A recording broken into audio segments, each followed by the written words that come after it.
Halo semua, perkenalkan nama saya Tasya Desfrilianti dengan NIM 2312030021, Prodi PGSD semester 3. Nah, pada video kali ini kita akan membahas tentang aliran filsafat konstruktivisme dengan dosen pengampu Ibu Dr. Melisa Nur Asima Sidabutar SPD MPD. Nah, pada kali ini kita akan membahas 1. Pengertian filsafat konstruktivisme, 2. Implikasi terhadap pendidikan, 3. Tujuan pendidikan aliran konstruktivisme, 4. Kurikulum pendidikan menurut aliran konstruktivisme, dan 5. Peranan pendidik dan peserta didik.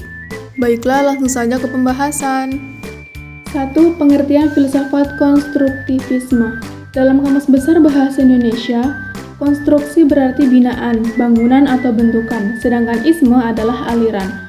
Konstruktif berarti bersifat membina, memperbaiki, membangun atau membentuk.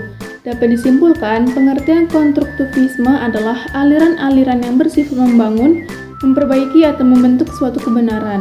Konstruktivisme adalah sebuah pengetahuan yang dianggap benar apabila pengetahuan itu dapat berguna untuk menghadapi dan memecahkan persoalan atau fenomena yang tidak sesuai.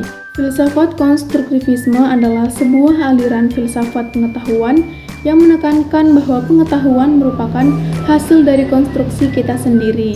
2. Implikasi terhadap pendidikan.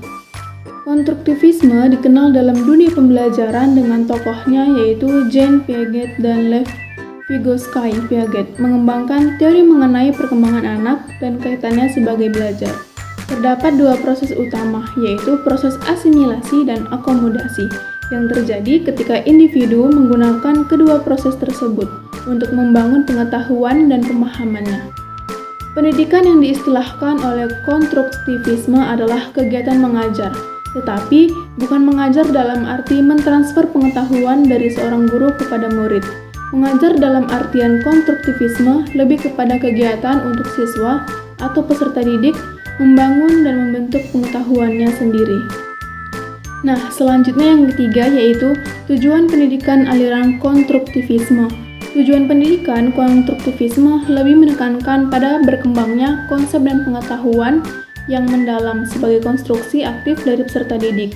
Tujuan filsafat pendidikan memberikan inspirasi bagaimana mengorganisasikan proses pembelajaran yang ideal. Yang keempat yaitu kurikulum dalam pendidikan menurut aliran konstruktivisme.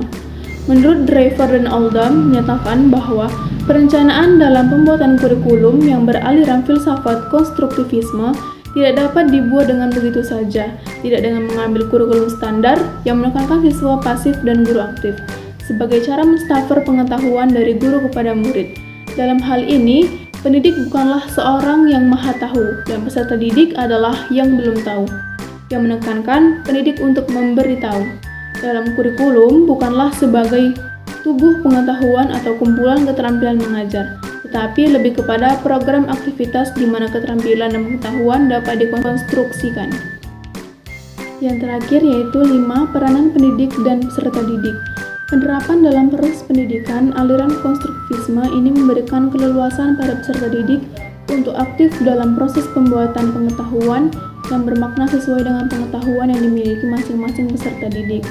Nah, menurut Suparno, dia menyatakan bahwa peran pendidik dalam aliran konstruktivisme adalah sebagai fasilitator dan mediator yang memiliki tugas membantu dan mendorong peserta didik dalam pembentukan suatu pengetahuan.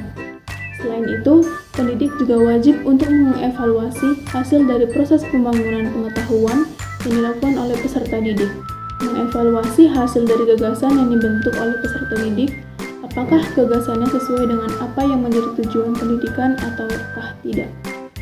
Dalam banyak hal pendidik dan peserta didik bersama-sama membangun pengetahuan.